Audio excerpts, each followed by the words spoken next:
जय माता दी। माँ बगलामुखी ज्योतिष एंड सामुद्रिक विज्ञान चैनल पर मैं पंडित गोविंद शर्मा आप सभी का हार्दिक अभिनंदन करता हूँ। दर्शकों, स्वप्न शास्त्र के संदर्भ में आज हम चर्चा करने जा रहे हैं कि किस प्रकार के देखे गए स्वप्न का क्या फल होता है।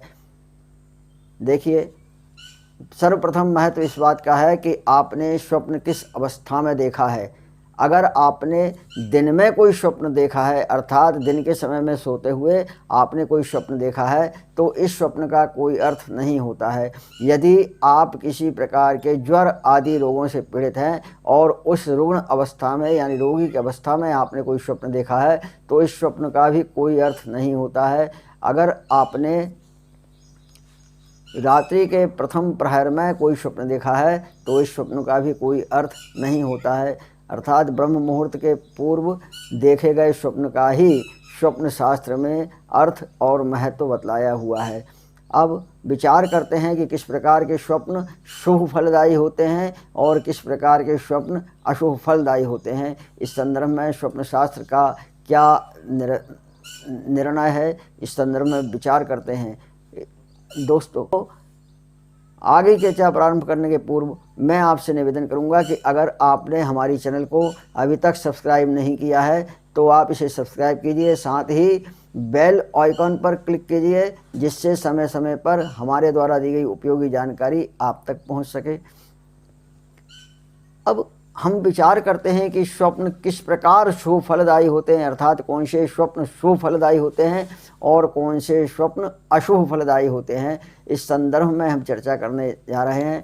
देखिए, अगर आप स्वप्न में कोई सफ़ेद वस्तु देखते हैं, अर्थात सफ़ेद फूल देखते हैं, दूध देखते हैं, दूध से भरी हुई फैन से दूध देखते हैं और दूध श्वेत गाय देखते हैं, तो इस प्रकार के स्वप्न आपके जीवन में शुभ फलदायी हो सकते हैं। आपको आगामी समय में धन की, लक्ष्मी की प्राप्ति का यह शुभ संकेत देते हैं।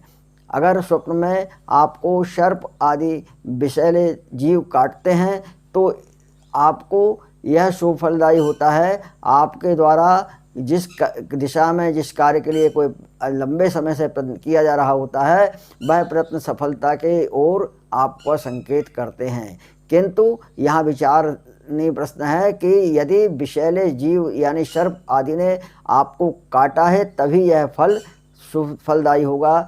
अगर आपका यह पीछा कर रहा है, आपको काटा नहीं है, तो यह संकेत करता है कि आपके निकट भविष्य में कोई ना कोई परेशानी आपके जीवन में घटित होने वाली है। इस प्रकार स्वप्न का विभाजन दो प्रकार से हो जाता है ना। इसे विचारणीय है।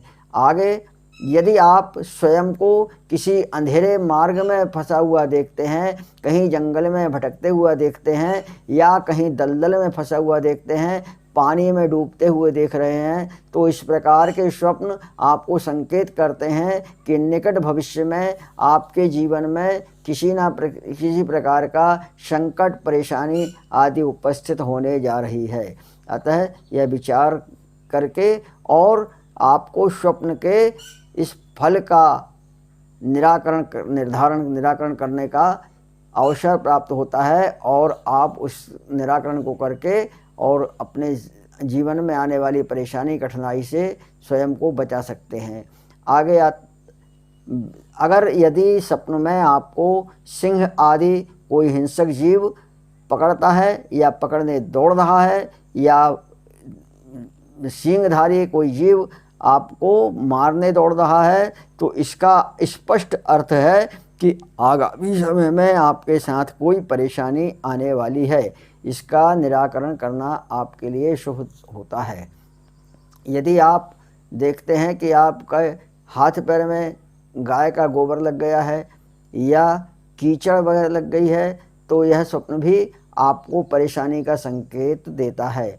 यदि आप स्वप्न में पान खाते हैं तो यह आपके लिए शुभ फलदायी है। आपके किए हुए प्रयास में आपको सफलता का संकेत देता है। अगर आप स्वप्न में खीर पी रहे हैं, दूध पी रहे हैं या फेंट से दूध पी रहे हैं, तो यह आपके लिए शुभ संकेत है और आपका अच्छा समय का प्रारंभ बतला रहा है।